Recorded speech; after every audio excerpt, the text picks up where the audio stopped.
Tonight, the city's response to the massive flooding caused by Tropical Storm Ophelia is now under the microscope. City Comptroller Brad Lander launched an investigation into the city's ability to manage the kind of extreme rainfall that shut down subway lines, damaged basements, and flooded streets week before last. CBS 2 political reporter Marcia Kramer has the story.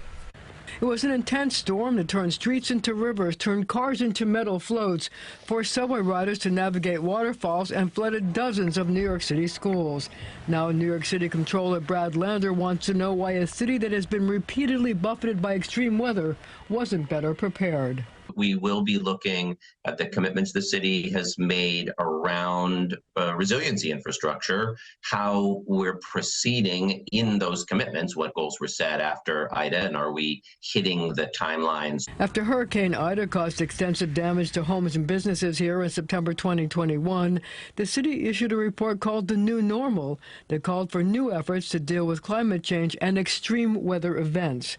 It called for things like accelerating high-level sewer upgrades, increasing the frequency of catch basin inspections, especially in commercial areas, deploying barriers in non-drainage areas, and better communication. The comptroller said he was especially concerned about the city's sewer system, which is only able to accommodate about 1.7 inches of rain an hour. Last Friday, we saw much more than that. Getting Tropical Storm Ophelia just 2 years after Ida is unfortunately a useful reminder of that. Things that we once thought of as once 100 years could be once every 2 years.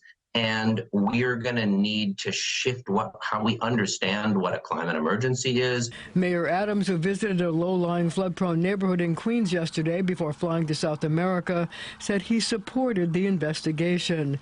We're proud of the tireless work and swift response from thousands of city workers in response to last week's flooding, the mayor said, adding, but there is always more work to do to ensure the safety of our city residents. Officials will also be looking at how the city spent $180 million in federal aid to cope with the damage caused by Ida.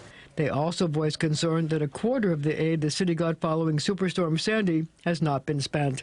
I'm Marcia Kramer, CBS 2 News.